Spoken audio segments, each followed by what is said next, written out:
Bonjour les amis, vous allez bien? Eh bien écoutez, je suis sur la deuxième étape du Sentier Qatar. Aujourd'hui, il y a eu un temps très gris, très gris. J'ai été dans les nuages, dans la brume toute la matinée. J'étais toute mouillée, d'ailleurs toutes mes affaires sont toutes mouillées. Tout est humide, voilà. Bah, j'ai marché pendant des heures dans la bruine. Donc voilà, je ne m'attendais pas à ce genre de temps dans la région. Mais ils avaient prévu du vent, mais il n'y a pas eu de vent. Et je pense qu'il arrivera demain et je crains un peu parce que le vent ici dans l'Aude, c'est très spécial. Bon, demain est un autre jour. Pour aujourd'hui, donc, une randonnée un petit peu qui ressemblait un peu à celle d'hier, on va dire, c'est-à-dire monter sur un plateau. J'ai marché pendant un long moment sur le plateau. Après, une descente dans les rochers pour arriver dans la plaine. Et puis là, je viens de remonter un petit plateau et je vais bientôt arriver, regardez où? À mon village qui est là-bas. Est-ce qu'on le voit le village? On le voit le village dans la plaine? Voilà, c'est là que je vais.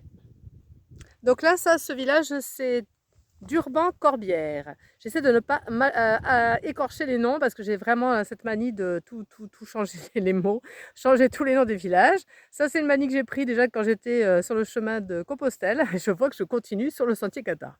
Donc là, je vais à Durban-Corbière. Normalement, je dors au camping. Donc, si tout va bien, et normalement il est ouvert, donc je vais aller voir ça. Il me reste quelques kilomètres pour arriver au village. Ça sera le premier château que je vais voir. Le premier château. Alors, c'est pas à proprement parler un château cathare, mais parce qu'il n'a pas participé aux batailles entre les cathares et les catholiques.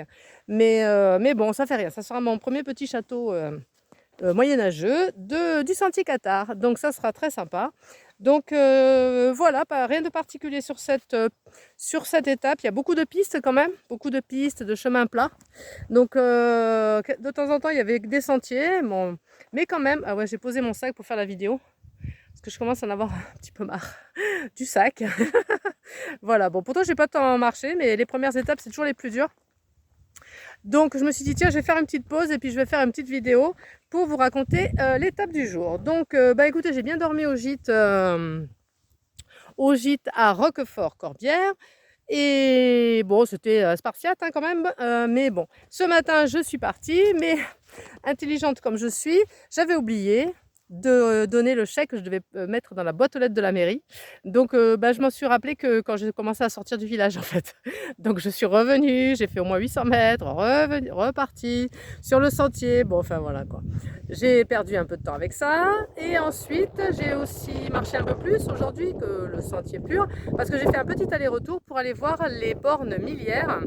Ce sont des bornes kilométriques si vous voulez, que les Romains ont placé non loin d'ici, sur un chemin qui se rapproche de la Via Domitia. Voilà.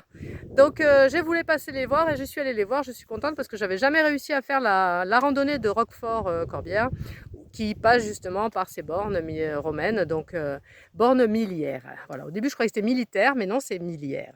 Parce que c'est tous les 2 fois 1000 pas. Voilà, c'est tout un truc. Donc, si vous cherchez sur Internet pour avoir les détails de comment ça marche.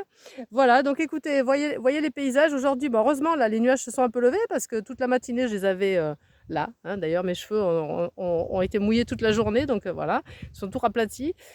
Donc voilà, donc là, vous voyez, on a quand même les nuages qui ont un petit peu surélevé. Sinon, la végétation, c'est toujours garrigue. Là, on est dans la garrigue. Il y a quand même pas mal de fleurs que je connais pas. Donc, c'est pas tout à fait la même que dans l'Hérault, on va dire, la végétation. Et puis après, ben, à chaque fois, voilà, ça va être pareil. Là, on va redescendre un petit peu. Il y a des vignes. Voilà. Donc, ça va être encore ça aujourd'hui. Cette étape, c'est encore vignes et corbières. Donc, très sympa. Il y a eu quand même des grands passages, je vous ai dit, ouais, de pistes. Et une grande descente quand je suis descendue du plateau.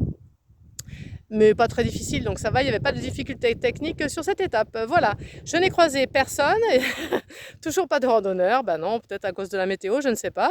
Par contre, il y a 2 personnes qui m'ont doublé, mais qui ne m'ont pas parlé, elles n'ont pas daigné me parler, elles m'ont juste dit bonjour et puis elles ont tracé. Voilà, donc pour le moment, je suis seule sur le chemin.